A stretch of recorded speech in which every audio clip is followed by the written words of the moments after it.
Yo, what's up everybody? It's me, at True Star Screamer, and we are here with another action figure review. This is one I've had a little bit, so technically we can call this a Tales from the Backlog video.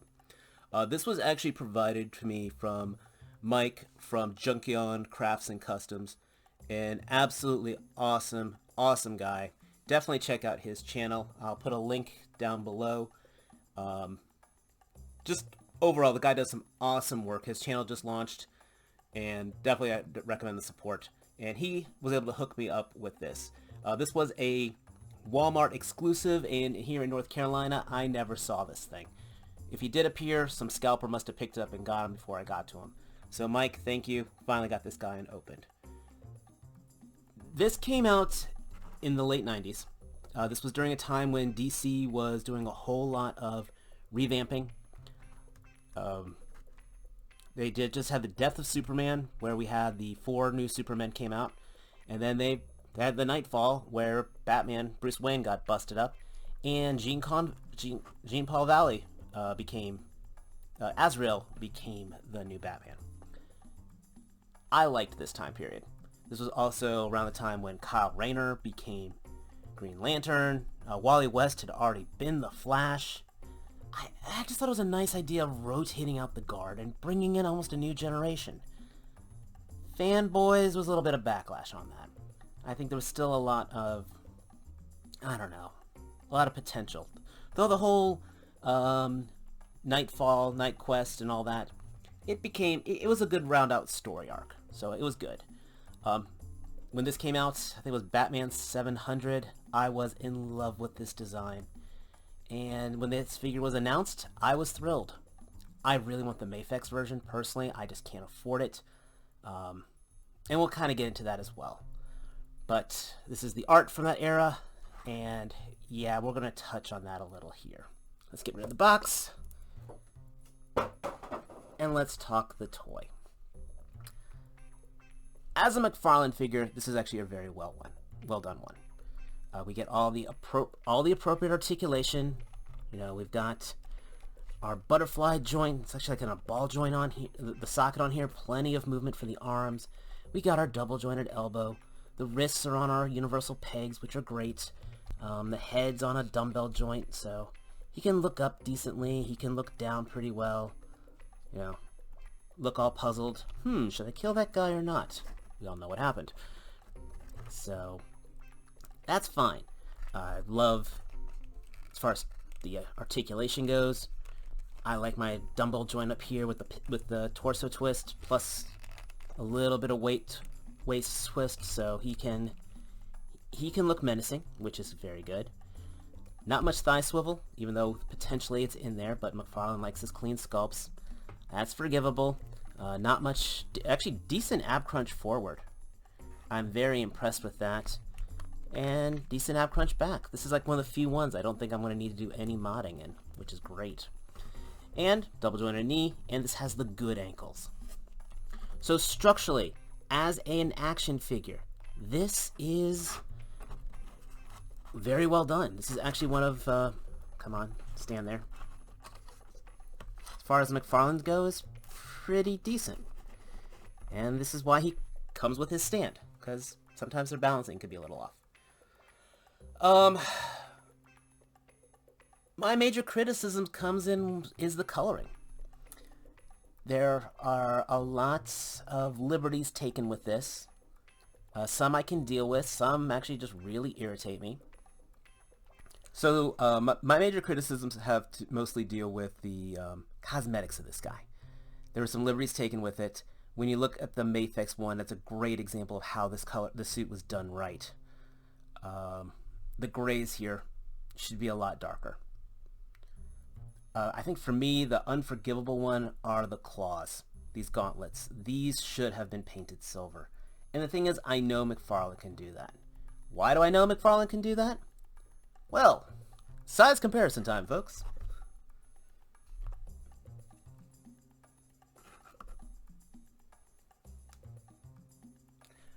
Okay, not really size comparison, but this is the armored Azrael from the Batman White Knight series, Azrael, which I love this figure. I love this design. I was thrilled when it came out. But look at these. I've got, well, they're gray, but they should be silver. I got the gray colored claws here. These should be gray colored. I can't remember if these gauntlets should be these here, which are silver. I can't remember if these are supposed to be or not. I'll have to look at some art on there. But he's got 1, 2, 3 colors on here. And yes, he's got 1, 2, 3 colors on here. I guess there's a paint budget. I don't know. But really, these should have been silvered. I'm sorry, these should have been painted. And that really irritates me. So with today's video, yeah, we kind of go on the overview of the figures. But this is going to be a before and after of this guy going to the paint shop. So let's take a look at... God, I did love this figure. I still like this figure. It's just kind of like, you see where this could have been. And of course, as I was doing research for this one, looking at the Mafex, it's definitely knowing what this guy could have been. Today's plan is, I'll be taking him apart. We are going to probably put I'm not going to paint this black. That's not going to happen.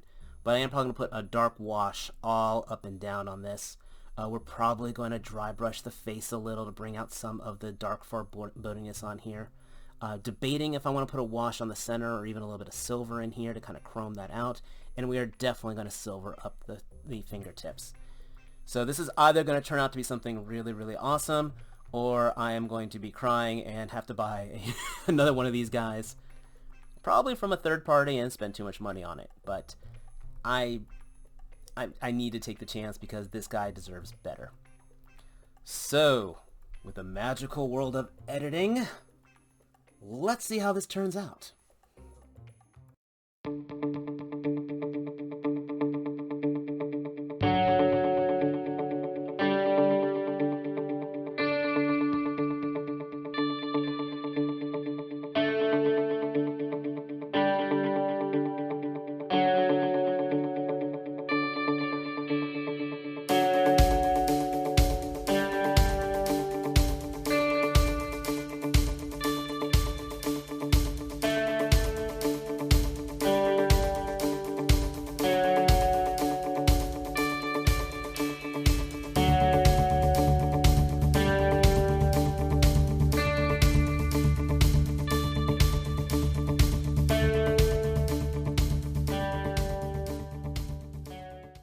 So this is it. And I am very pleased with my work. This is probably my most extensive repaint I have ever done. I was scared the whole way through, and I could not be happier with the results. This is not flawless. I did get some paint scuffage, some paint on some of the gauntlets.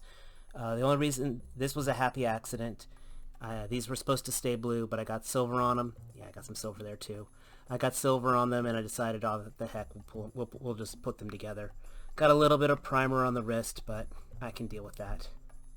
My biggest complaints, hands down, I got rid of all that light gray. I mean, I disassembled this guy. I put blue tape on here, on the gauntlets, over the shoulders. Then I primed everything with a matte black. Then I made a darker gray mixture and airbrushed everything. Dry brushed here, dry brushed the chest panel, the cape, all that's dry brush. Dry brushed the helmet to kind of bring out some of the definition. And yeah, this is my Batman. I still want the Mafex, but if this was the colors Todd had given us, I'm sure he might not have had the full dry brushing, but just this dark makes such a difference in this figure. The dark plastic here and the silver claws. But yeah, I can say it. I did it myself. I'm definitely going to put this in some of the Facebook groups. This guy's definitely going to go on Instagram eventually, which of course is at True Star Screamer.